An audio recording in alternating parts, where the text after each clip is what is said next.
ঈদের দিন রেগুলার সেমাই রান্না তো প্রত্যেক বাড়িতেই হয়। তবে আপনি যদি ইউনিক কিছু বানাতে চান তাহলে এটা বানাতে পারেন। ঈদের আগেই না হয় একটু ঝালাই করে নিবেন। এটা এত বেশি সুন্দর দেখতে আর এত মজার খেতে। আলহামদুলিল্লাহ। আপনার প্রিয় মানুষগুলো ঈদের দিন আরো অনেক বেশি খুশি হয়ে যাবে সেমাই দিয়ে এই ডেজার্টটা পেলে। অনেক মজার আর বানাতে তেমন কোনো ঝামেলাও নেই। চলেন কিভাবে বানিয়েছি পুরো ভিডিওটি দেখে নেই। যদি ভালো লাগে আপনার টাইমলাইনে শেয়ার করে রাখতে পারেন অথবা সেভ করে রাখতে পারেন। ঈদের দিন একটু দেখে দেখে ঝালাই করে সুন্দর করে বানিয়ে নিতে পারবেন। তো এখানে প্রথমে ৪ কাপের ১ কাপ পানি এবং ছোট বাটির ১ বাটি নিয়েছি চিনি। তার সাথে ২ টা এলাচ ছেঁচে অনবরত জাল করে ঠিক এরকম তার যখন হয়ে গেছে, মানে একদম জমাট বাঁধার মতো হয়ে গেছে, চিনিটা অনেক বেশি ঘন, ঠিক তখন দিয়ে দিবেন আপনি যতটা সেমাই নিবেন সেই অনুসারে সেমাই। সেমাইটা একটু কম বেশি হলে কোনো প্রবলেম নেই। জাস্ট এইটা চিনির যে একটা আঠালো ভাব, এটা গায়ে লেগে থাকলেই হলো। এতেই এটা জমাট বেঁধে যাবে, একদম শক্ত পাক নরম পাক এরকমের কোনো ব্যাপার নেই।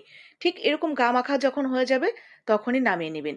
আবার চিনির পরিমাণও একটু কম বেশি হলে কোনো প্রবলেম হবে না। জাস্ট আপনি খেয়াল রাখবেন যে এটা অনেক বেশি আঠালো হয়ে গেছে কিনা। ঠিক এরকম পানি পানি আঠালো আঠালো থাকতেই এটা সেমাই দিয়ে দিবেন।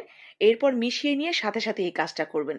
নয়তো দেখা যাবে এটা অনেক বেশি শক্ত হয়ে যাবে এটা আপনি দিতে দিতেই। তো এরকম বাটি বা যে কোনো কিছু, আপনার কেকের মোল্ড ছোট ছোট কাপ কেকের, তো সেগুলোর মধ্যে দিয়েও কিন্তু আপনারা এই যে এই শেপটা করে নিতে পারবেন। জাস্ট ১ চামচ ১ চামচ করে দিয়ে এইভাবে তুলে নেবেন।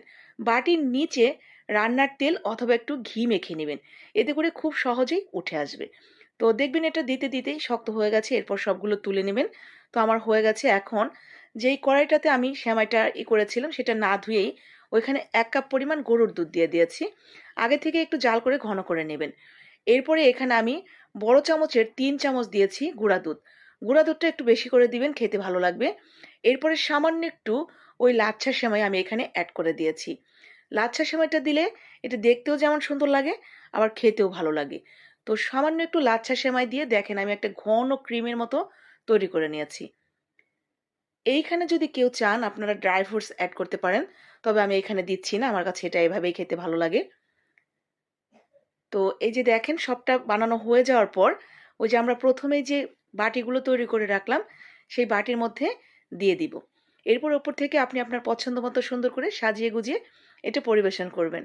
আপনার বাসার প্রিয় মানুষগুলো এটা দেখার সাথে সাথে দেখবেন মুচকি হেসে বলবে, এত সুন্দর করে বানিয়েছো তুমি, কি করে বানালে, এটা কোথা থেকে শিখলে, এত খুশি হয়ে যাবে। আর খাওয়ার পর জাস্ট প্রশংসা করতেই থাকবে।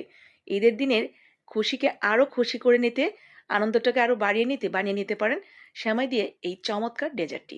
ভালো লাগলে বানাবেন, লাইক কমেন্ট শেয়ার করে দিয়েন, যাতে ঈদের আগেই আপনার